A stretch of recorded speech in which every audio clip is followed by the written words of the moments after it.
zalika makiyub pintalung angkana o anak cucuna Nabi Adam alaihissalam.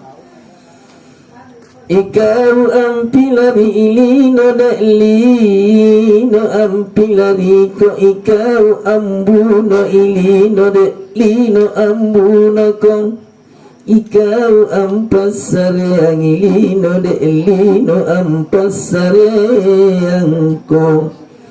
Napun na alani jenne mutumate amakiyo kipole pintalung angkana o anak na Adam.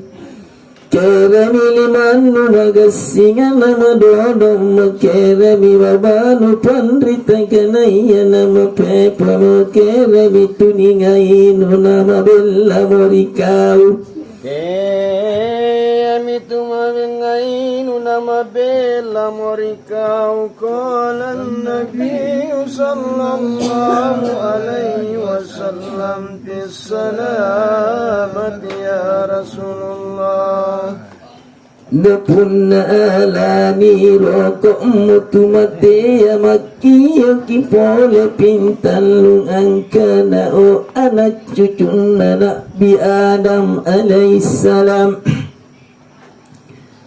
Ma'lam pawakon tamam malin nu pilarimi balak nu tamam malin nu pilarimi alani sambayang imu punna ni sambayang imu tumati ya makiyo kipole pintalung angkana o anak cucuna Adam.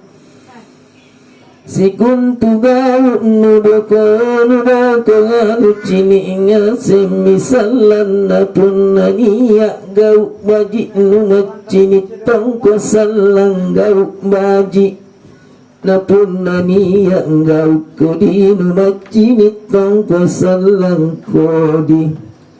Napun na alani bulak matumati ya makiyo kipole pintalung angkana o anak cucuna Nabi Adam alaihissalam. Matua ko cilaka ko pun natatubak ko ni kalaroi ko ni karin Allah Ta'ala napun na mamaliyam matawat talawanga.